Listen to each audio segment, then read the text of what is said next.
आखिर इस जीवन का मतलब क्या है? हम क्यों जीते हैं? हम जो कुछ भी कर रहे हैं, वो सब कुछ क्यों कर रहे हैं? क्या इन सबका कुछ मतलब भी है? आपको भी ऐसे ख्याल पक्का कभी ना कभी आए तो होंगे। खासकर तब जब आप अपने आप को इस पूरे यूनिवर्स के पर्सपेक्टिव में देखते हैं। ये इतना बड़ा यूनिवर्स जो कि बिलियंस ऑफ ईयर्स पुराना है, जिसमें अनगिनत गैलेक्सीज हैं। उन सब में एक छोटी सी अपनी ये मिल्की वे गैलेक्सी, और उसमें करोड़ों से सोलर सिस्टम्स में से एक छोटा सा सोलर सिस्टम अपना, और उसमें अपना एक ये छोटा सा प्लैनेट, और उसमें अनगिनत ऑर्गेनिजम्स में से आप एक इंसान, एक मामूली इंसान, जो कि इस पूरे बिलियंस ऑफ ईयर्स के टाइम फ्रेम में बस कुछ 70-80 सालों के लिए इस धरती पर जन्म लेते हैं। ऐसे में मेरी जिंदगी का आखिर क्या मतलब हो सकता है? कोई मतलब है भी या नहीं? ऐसे सवाल हमें अपनी रोजमर्रा की जिंदगी को जीते हुए भी आ सकते हैं। जब हम रियलाइज करते हैं कि जब हम सुबह उठते हैं, काम पर जाते हैं, खाना खाते हैं, थोड़ा इधर उधर घूमते हैं, रात को सो जाते हैं, और फिर अगले दिन वही रूटीन वापस। आखिर ये सब क्यों कर रहे हैं? क्या जिंदगी का बस यही मतलब है? या इसके अलावा भी कोई हायर डायमेंशन पे इसका कोई मतलब है? इसके अलावा ऐसे सवाल तब भी हमारे दिमाग में आते हैं जब हम हमारी जिंदगी और अचीवमेंट्स के टेम्पररी नेचर को देखते हैं। कि चाहे हम कोई भी काम कर लें, कितना भी अचीव कर लें, ये सब एंड में यहीं का यहीं रहना है और हम मर जाएंगे। चाहे जिंदगी में कितना भी अचीव कर लो, कुछ भी अचीव कर लो, एंड में कुछ भी साथ नहीं जाने वाला, हम सिंपली मर जाएंगे। तब भी यही सवाल आता है कि तो फिर ये सब कर क्यों रहे हैं? इस सब का कोई मतलब भी है? लाइफ का आखिर मीनिंग क्या है? हम लोग हमेशा अपनी जिंदगी में कोई मतलब, कोई तर्क या कोई व्यवस्था ढूंढने की कोशिश करते रहते हैं। हम चाहते हैं कि दुनिया हमारे मतलब के हिसाब से चले, हमारे सवालों का जवाब दे। लेकिन ये दुनिया अपनी ही धुन में मस्त है। उसे हमारी इच्छाओं से, हमारी उम्मीदों से या फिर हमारे सवालों से कोई मतलब नहीं है। वो खामोश है हमारे सवाल सुनकर। वो हमारी किसी भी पुकार का कोई जवाब नहीं दे रही।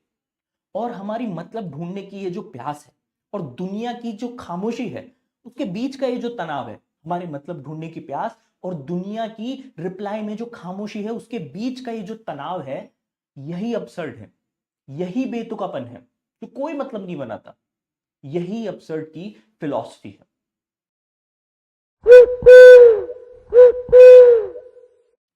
तो अपसर्ड से मुलाकात होने के बाद सिर्फ एक ही सवाल बचता है।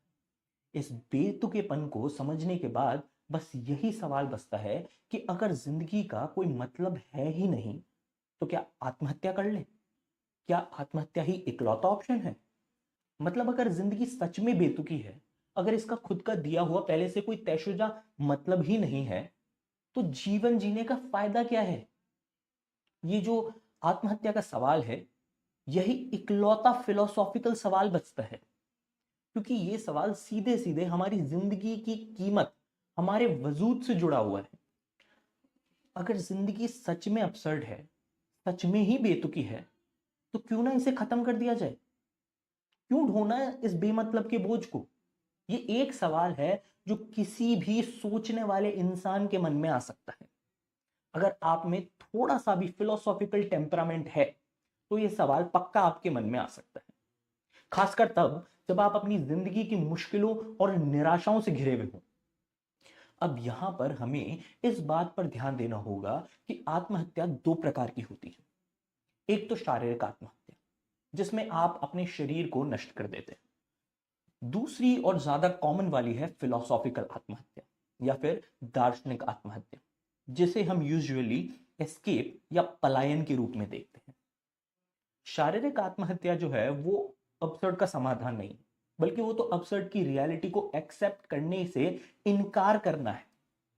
जब हम शारीरिक आत्महत्या करते हैं, तो हम एक तरह से कह रहे हैं कि हम इस बेतुकी दुनिया को और नहीं बर्दाश्त कर सकते, हम इससे हार मान रहे हैं। लेकिन ये जो अपसर्ड है, ये हमारे और इस दुनिया के बीच का रिश्ता है। अगर हम खुद को ही खत्म कर देंगे, तो ये रिश्ता भी खत्म हो जाएगा। लेकिन इससे अपसर्ड की जो सच्चाई है, उसके मूलभूत सच जो है, वो नहीं बदलेंगे। ये तो ऐसा हुआ कि जैसे आप कोई मुश्किल सवाल पूछते हैं और उसका जवाब देने के बजाय आप पूछने वाले को ही चुप करा। जिंदगी की असली कीमत इसमें है कि हम उसको उसके बेतुकेपन के बावजूद भी जिए। आत्महत्या करके हम उस चुनौती से मुंह मोड़ लेते हैं, खेल को बीच में ही छोड़ देते हैं जिसे पूरा खेला जाना चाहिए था। अब बात करते हैं दूसरी तरह की आत्महत्या की, जिसे हम फिलोसॉफिकल या फिर दार्शनिक आत्महत्या कहते हैं। यह भी शारीरिक आत्महत्या की ही तरह एक तरीका है अपसर्ट की सच्चाई से बचने का, लेकिन बिना अपने जीवन को खत्म किए। ये कई रूपों में देखी जा सकती है। एक तरीका है धर्म का, किसी आध्यात्मिक विश्वास, स्पिरिचुअल बिलीफ का सहारा ले लेना, जो हमें यह बताए कि जिंदगी का एक दिव्य गुप्त मतलब है, जो हमें अभी समझ में नहीं आ रहा लेकिन बाद में पता चल जाएगा। It's basically a leap of faith. हमारे तर्क और बुद्धि की एक सीमा है। जब भी हम लाइफ में कुछ ऐसा फेस करते हैं जो हमारी सीमा के बाहर है, कोई ऐसी मुसीबत या कोई ऐसा दुख जिसको हम झेल नहीं पा रहे हो, तो हमारी बुद्धि के बस में और कुछ नहीं रहता। तब ऐसे में हमें आस्था का सहारा लेना पड़ता है। हमें ईश्वर या किसी ऐसी दिव्य शक्ति पर विश्वास कर लेना पड़ता है जो हमें उस वक्त सहारा दे दे, इस दुख को, इस बेतुकेपन को कुछ मतलब दे सके। तो हम ऐसी किसी चीज पर यकीन कर लेते हैं जो हमारी तर्क बुद्धि के परे है, सिर्फ इसलिए क्योंकि वो हमें जिंदगी को एक बना बनाया मतलब देने में मदद कर देती है। तब हम एक तरीके से अपनी सोचने की क्षमता को, अपनी आजादी का बलिदान कर देते हैं। हम अपसर्ट का सामना करने के बजाय एक आसान रास्ते पर निकल जाते हैं, और ये एक तरीके का पलायन है, एक बौद्धिक बेईमानी है, एक फिलोसॉफिकल आत्महत्या। इसके अलावा आत्महत्या का एक और तरीका है रोजमर्रा के जीवन में अपने आप को पूरी तरह भुला देना, बिना सोचे समझे एक मशीनी जिंदगी जीते रहना। जैसे हम सुबह उठते हैं, काम पर जाते हैं, शाम को घर आते हैं, टीवी देखते हैं, फिर सो जाते हैं, अगले दिन फिर वही सब कुछ वापस दोहराते हैं। इस तरह जिंदगी में हम कभी भी उन गहरे सवालों के बारे में सोचते ही नहीं है जो हमें परेशान कर सकते हैं।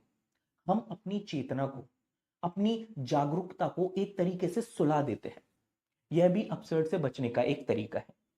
अब अगर ध्यान से देखा जाए तो ये दोनों ही तरीके हमें अपसर्ट की सच्चाई का सामना करने से तो बचा लेते हैं, लेकिन ये हमें एक सच्ची और भरपूर जिंदगी जीने से रोकते हैं। हमें अपनी चेतना को जगाए रखना चाहिए। अपसर्ट के एहसास को हमेशा अपने साथ रखना चाहिए, क्योंकि यही हमें बताता है कि हम जिंदा हैं, हम सोच रहे हैं, हम महसूस कर रहे हैं। अगर हम इस एहसास को दबा देंगे तो हम एक तरीके से अपनी इंसानियत को ही खो देंगे। तो ना ही शारीरिक आत्महत्या एक समाधान है और ना ही फिलोसॉफिकल आत्महत्या एक समाधान है। ये दोनों ही तरीके अपसर्ट की चुनौती से भागने के एक तरीके हैं, बेतुकेपन का सामना करने के बजाय उससे भागने के तरीके हैं। तो फिर अब सवाल यह आता है कि आखिर सही रास्ता क्या है? सही रास्ता है अपसर्ट को स्वीकार करना, उसे अपनी जिंदगी का एक परमानेंट हिस्सा मान लेना और फिर उसके खिलाफ विद्रोह करना, एक मानसिक और आत्मिक विद्रोह।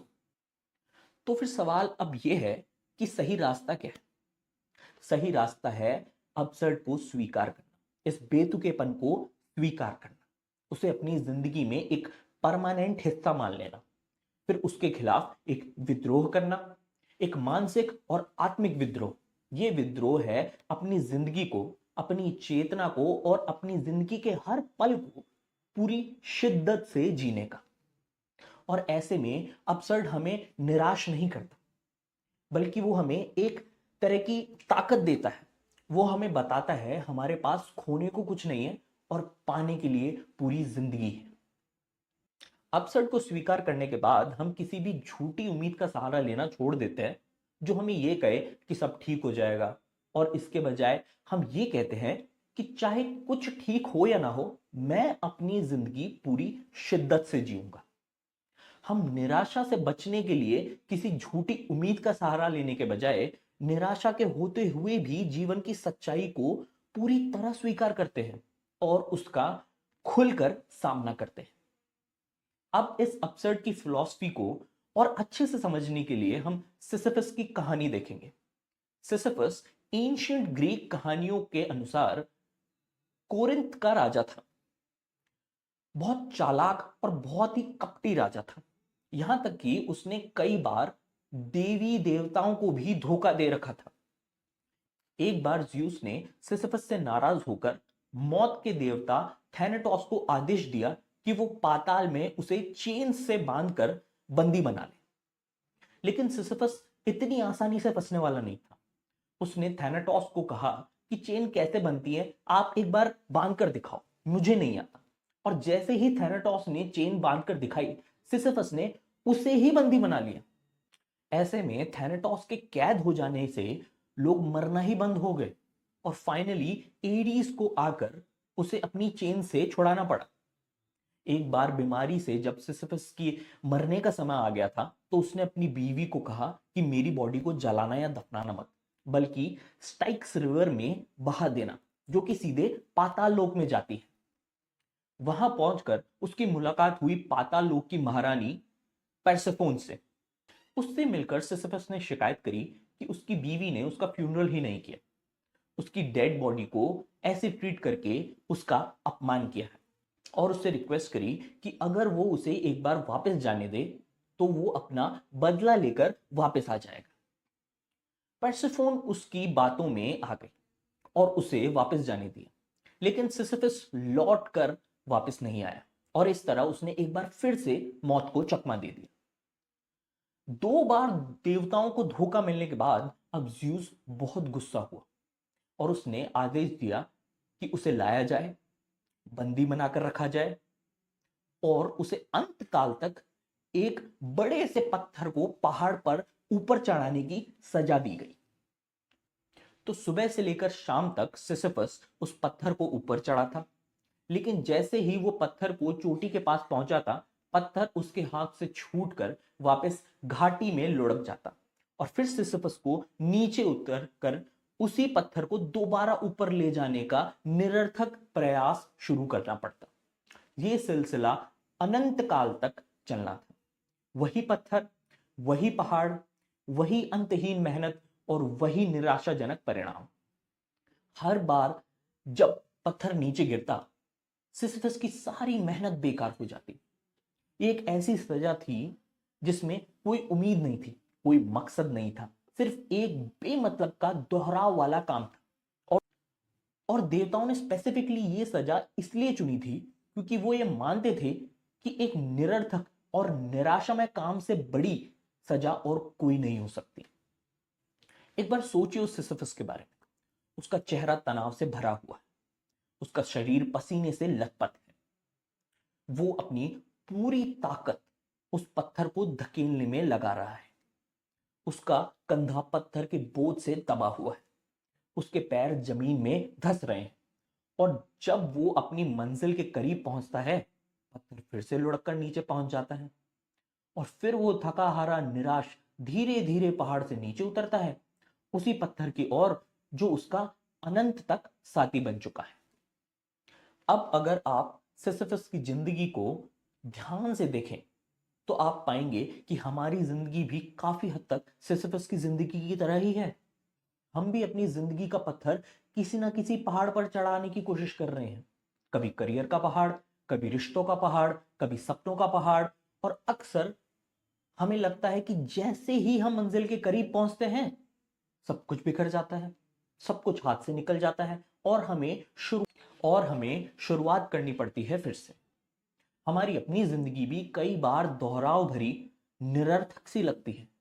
वही सुबह उठना, वही काम पर जाना, वही स्ट्रगल और एंड में मौत, जो हमारे सारे किए कराए पर पानी फेर देती है। हमारा रोजमर्रा का जो रूटीन है, वो सिसिफस के पत्थर ऊपर चढ़ाने जैसा ही तो है। अगर पत्थर को अंत में नीचे ही गिरना है, तो सवाल उठता है कि उसे ऊपर लेकर ही क्यों जाए। उसी प्रकार हमें जब एंड में मर ही जाना है, तो इतनी दौड़ भाग क्यों करनी, इतना स्ट्रगल क्यों करना, यही सवाल बार बार दिमाग में आता है। अब अगर हम सिसिफस की कहानी को यहीं तक समझें तो ये बड़ी ही डिप्रेसिंग लगेगी। बट असली कहानी तो यहां से शुरू होती है। हमें यह जानना होगा कि आखिर सिसिफस इस अंतहीन स्ट्रगल को किस तरह देखता है, उसके पर्सपेक्टिव में और हमारे पर्सपेक्टिव में क्या अंतर है।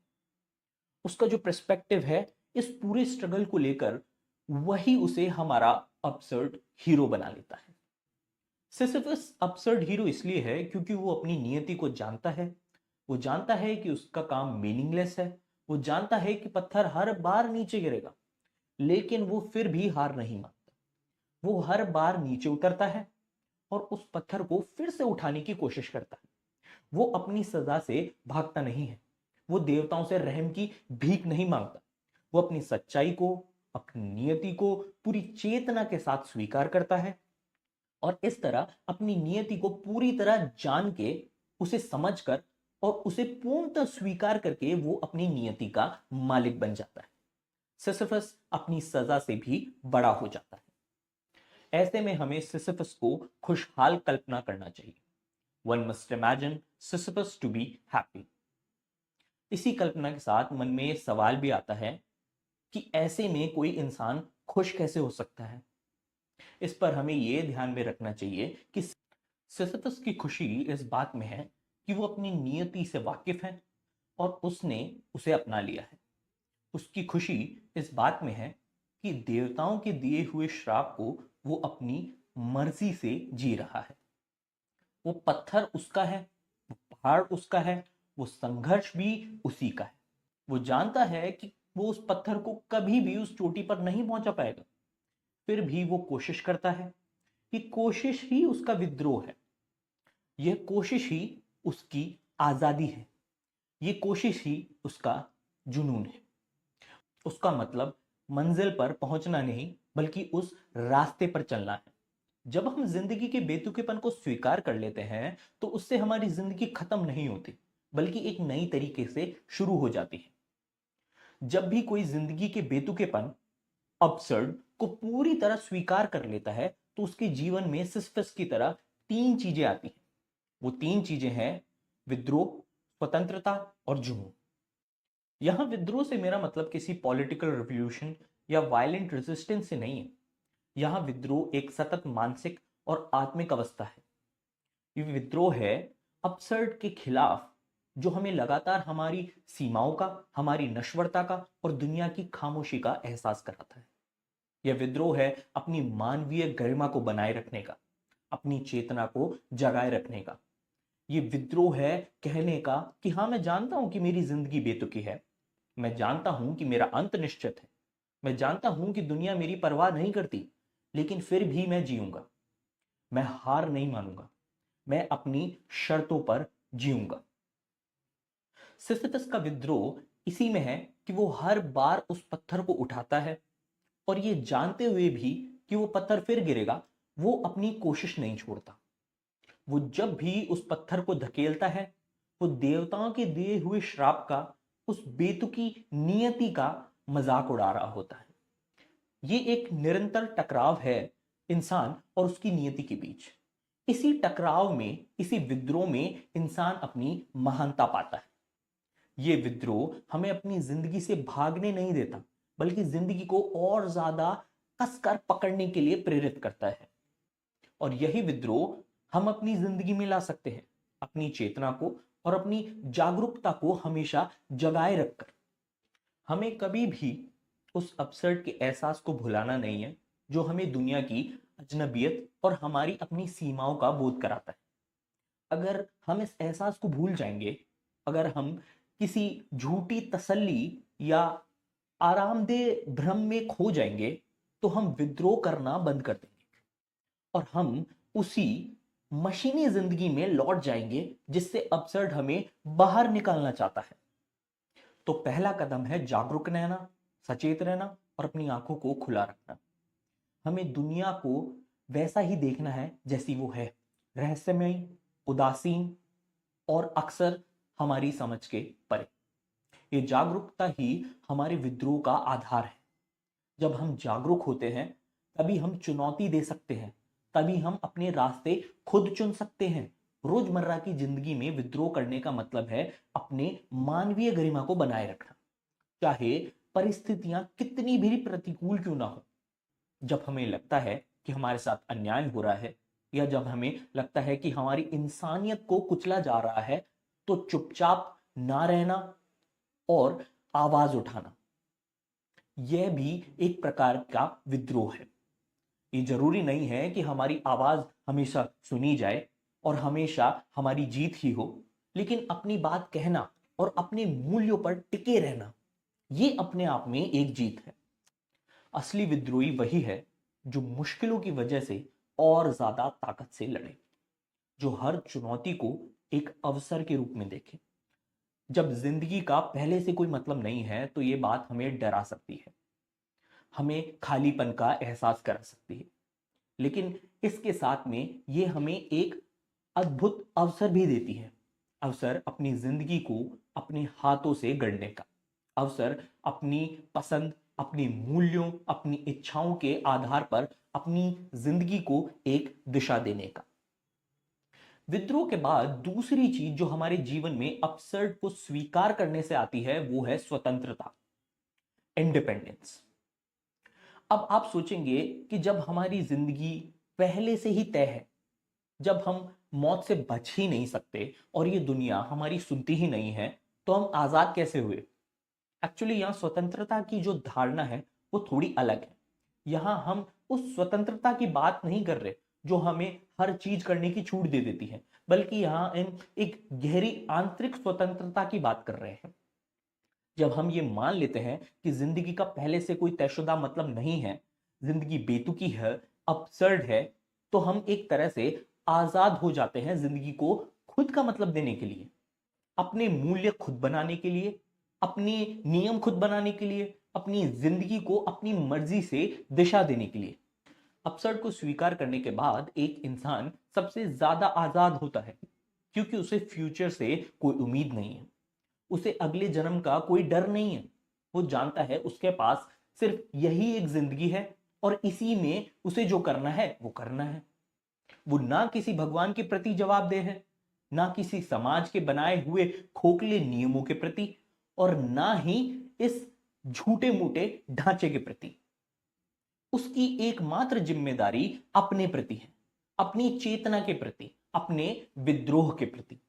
सिसिफस शारीरिक रूप से भले ही उस पत्थर से और उस पहाड़ से जुड़ा हुआ है, लेकिन उसकी आत्मा आजाद है।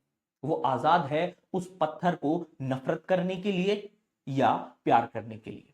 वो आजाद है उस सजा को बोझ समझने के लिए या एक चुनौती समझने के लिए। जब हम अपसर्ड को स्वीकार कर लेते हैं, तो हम लोग क्या कहेंगे कि डर से आजाद हो जाते हैं। हम सफलता और असफलता की पारंपरिक परिभाषाओं से आजाद हो जाते हैं। हम अपनी जिंदगी को एक प्रयोग की तरह जीने के लिए आजाद हो जाते हैं, जिसमें हम नए रास्ते खोजते हैं, गलतियां कर सकते हैं और उन गलतियों से सीख सकते हैं। ये स्वतंत्रता हमें डराती नहीं, बल्कि हमें ताकत देती है। अपसर्ड को स्वीकार करने वाला आदमी इसलिए भी आजाद है क्योंकि वो किसी उम्मीद पर नहीं जीता।